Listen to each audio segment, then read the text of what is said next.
और वो सिर्फ कुरान शरीफ के अंदर नहीं है, वो महाभारत के अंदर जो गीता का जो भाग है उसके अंदर भी श्री कृष्ण की अर्जुन को भी जिहाद की बात ही कहते हैं।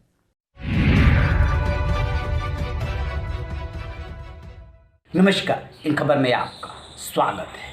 क्या महाभारत और गीता हमें जिहाद सिखाता है? ये मैं नहीं कह रहा हूँ। कांग्रेस के वरिष्ठ नेता हैं, देश के पूर्व गृह मंत्री रहे हैं, उनका नाम है शिवराज पाटिल। उन्होंने ये नया विवाद छेड़ा है और कहा है कि सिर्फ कुरान ही नहीं बल्कि महाभारत और गीता भी जिहाद सिखाता है। श्री कृष्ण ने जो अर्जुन को उपदेश दिया उसमें वो जिहाद ढूंढ रहे हैं। सुनिए उन्होंने क्या कहा। यहां पर कहा जाता है कि इस्लाम धर्म के अंदर जिहाद की बहुत चर्चा हुई है। अब ये जो सब कुछ पार्लियामेंट में हम काम कर रहे हैं वो जिहाद को लेकर काम नहीं कर रहे हैं, हम विचार को लेकर काम कर रहे हैं। और जिहाद की बात भी कब आ जाती है? जिहाद की बात तब आ जाती है जबकि सारे मन के अंदर स्वच्छ विचार होने के बाद भी अगर उस प्रकार से काम करने की कोशिश करने के बाद भी अगर कोई वो समझता नहीं है, वो नहीं करता है, तो कहा जाता है को आपको अगर शक्ति का उपयोग करने का है तो वो करना चाहिए। और वो सिर्फ कुरान शरीफ के अंदर नहीं है, वो महाभारत के अंदर जो गीता का जो भाग है उसके अंदर भी श्री कृष्ण की अर्जुन को भी जिहाद की बात ही कहते हैं। और ये सिर्फ ये जो बात है वो सिर्फ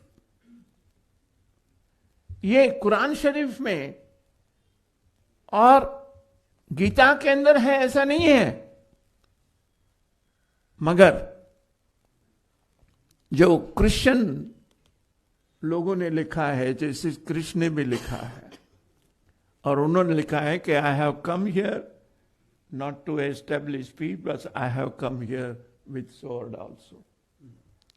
उन्होंने लिखा है, यानी सब कुछ समझाने की कोशिश करने के बाद अगर समझ नहीं रहे हैं और वो हथियार लेके आ रहा है तो आप भाग के नहीं जा सकते हैं, उसको आप जिहाद भी नहीं कर सकते हैं और उसको गलत बात भी नहीं कह सकते। ये समझने की जरूरत है। ये तो नहीं होना चाहिए, हथियार लेके समझाने की बात नहीं होनी चाहिए। अगर ऐसा हुआ तो नहीं है। और मोहसिना जी ने अपने, जैसा कि आपने सुना, वो बता रहे हैं कि फोर्स का जहां इस्तेमाल होता है अपने हक के लिए, जब वैसे आवाज़ नहीं सुनी जाती है, वो है जिहाद। और वो श्री कृष्ण ने गीता में जो है, महाभारत में उपदेश दिया है अर्जुन को। अब सबसे बड़ा सवाल ये है कि जिहाद का मतलब क्या होता है और ये विवाद उन्होंने क्यों छेड़ा है। दरअसल जिहाद का मतलब होता है दीन हक के लिए, जहाँ संघर्ष और ताकत के इस्तेमाल करने की ज़रूरत पड़े वो करना। ये एक अरबी वर्ड है और उसी से वो उसको कनेक्ट कर रहे हैं। जैसे ही उन्होंने महाभारत, गीता, अर्जुन, कृष्ण का जिक्र किया, वैसे ही बीजेपी को मौका मिल गया कांग्रेस पे वार करने का। एक तरफ राहुल गांधी भारत जोड़ो यात्रा लेकर के निकले हैं और ख़ास तौर से साउथ में वो यात्रा एक हद तक अपना प्रभाव भी डाल रही है। दूसरी तरफ दिल्ली में एक कार्यक्रम में पहुँचे, किताब के विमोचन कार्यक्रम में पहुँचे शिवराज पाटिल ने जो है ये नया विवाद छेड़ा है। बीजेपी को मौका मिला और उसने वार कर दिया। शहजाद पूनावाला बीजेपी प्रवक्ता हैं, सुनिए वो क्या कह रहे हैं। Congress has crossed all limits.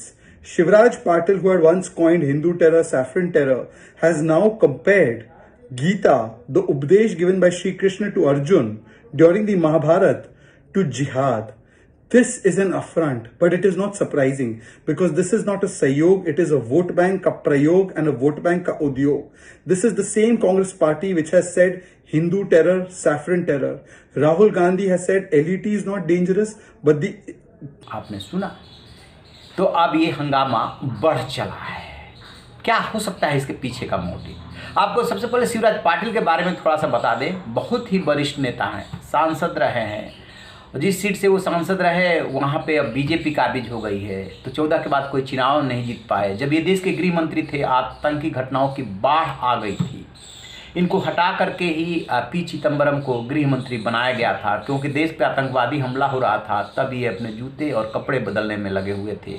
बहुत बड़ा अटैक हुआ था, वो घटना थी।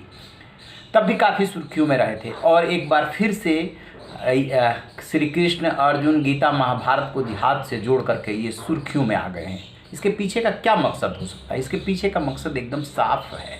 यदि वोट बैंक को साधना हो, लोगों को बटोरना हो, जोड़ना हो, तो इन नेताओं से कोई सीखे। उसी हिसाब से वो रूप धारण कर लेते हैं, उसी हिसाब से उनके बोल बदल जाते हैं। शिवराज पाटिल ने ये जो नया विवाद छेड़ा है, नया राग छेड़ा है, नई परिभाषा जो बताई है, उसको लेकर के हंगामा अभी और बढ़ेगा, क्योंकि हिमाचल और गुजरात में चुनाव है।